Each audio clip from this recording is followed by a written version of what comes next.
Jamais sans la grâce, une dévotion matinale proposée par l'Église évangélique de la grâce en collaboration avec l'Institut théologie de Cotonou.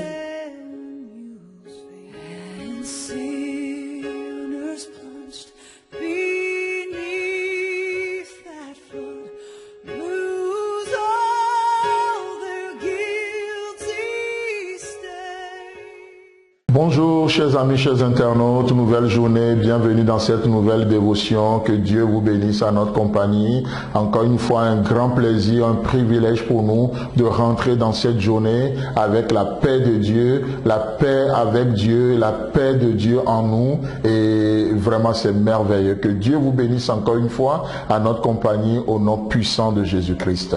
Amen. Alors n'oublions pas ce que ITC, Institut théologique de Cotonou, nous propose en termes de cours par correspondance, par WhatsApp. Appelez-nous pour plus d'informations par rapport à ce projet, de nous amener plus loin dans la parole de Dieu. Donc nous retournons, nous considérons encore une fois cette pensée, ce verset dans 1 Thessaloniciens chapitre 5, le verset 23 où il est écrit: que le Dieu de paix vous sanctifie lui-même tout entier, et que votre être, l'esprit, l'âme et le corps soient conservés irrépréhensibles lors de l'avènement de notre Seigneur Jésus-Christ. Amen. Alors avec ce passage, depuis lundi, nous parlions justement de la paix de Dieu, la paix avec Dieu, et comment ça s'exprime aussi. Et hier, on a défini la paix qui parle de l'harmonie. Donc par ce verset, Dieu nous appelle à être en harmonie avec sa parole, être en harmonie avec Dieu, être en harmonie avec la foi, être en harmonie avec nous-mêmes. Et c'est vraiment merveilleux de comprendre par là la paix de Dieu, que Dieu soit appelé le Dieu de paix. C'est tellement profond, n'est-ce pas? Donc, une des choses que la paix fait, c'est que la paix amène à la sûreté. La paix amène à la sûreté. Et l'harmonie a une forme de prospérité. Vous savez que lorsqu'il y a la paix, il y a une forme d'assurance qui est là. C'est pour ça que nous disons que la paix amène à une sûreté. Mais n'oublions pas ce que c'est que la paix, c'est le produit de notre relation avec Dieu. Comme on le disait depuis le début de la semaine, la paix n'est pas une invention de l'homme. L'homme parle de la paix, mais en réalité, ce n'est que de l'amnistie. L'homme parle de la paix, il te dira que oui, le pays est sécurisé. Le fait même de dire que le pays, la nation est sécurisée, ça sous-entend qu'il n'y a pas de paix.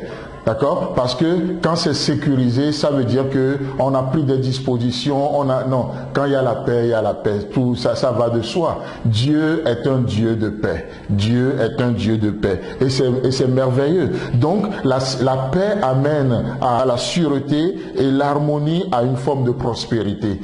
Donc, nous prospérons parce qu'il y a la paix de Dieu en nous, parce que nous avons la paix de Dieu.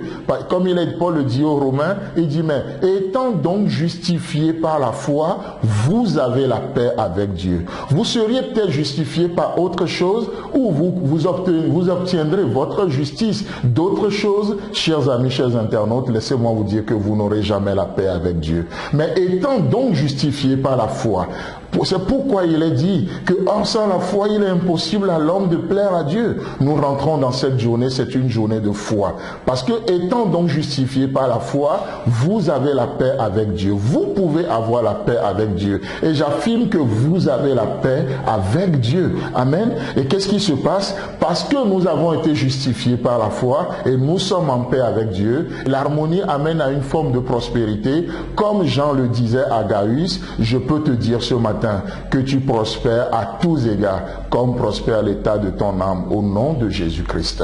Ça, c'est l'harmonie dont nous parlons. N'est-ce pas ce que Jean a dit à Gaius? Que tu prospères à tous égards, mais comme prospère l'état de ton âme. La référence, elle est interne. La référence, elle est auprès de Dieu. Mais combien nous vivons aujourd'hui tout focalisé sur l'extérieur?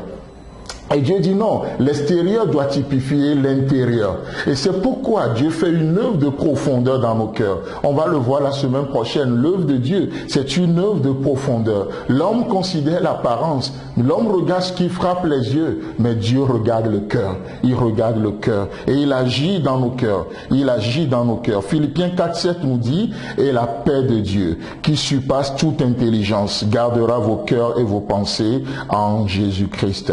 Amen. Et il continue au verset 9, toujours de Philippiens 4, ce que vous avez appris, reçu et entendu de moi, ce que vous avez vu en moi, pratiquez-le. En d'autres termes, soyez en harmonie avec ce que vous avez vu. Soyez en harmonie avec la pensée de Dieu. Et qu'est-ce qui se passe? Et le Dieu de paix sera avec vous. Dans cette journée, vous avez appris que le juste vivra par la foi. Pratiquez-le et le Dieu de paix sera avec vous. Vous avez appris que Dieu ne vous abandonnerait jamais. Alors faites-lui confiance et le Dieu de paix sera avec vous au nom puissant de Jésus. Amen. Si vous avez aimé cette dévotion, parlez-en à vos amis. Parlez-leur du message de la grâce et de ce qu'il fait dans vous. Pour un sujet de prière, une question ou plus d'informations, contactez-nous. Téléphone 64 88 35 87 ou 96 42 69 05 ou par WhatsApp au 94 75 80 20.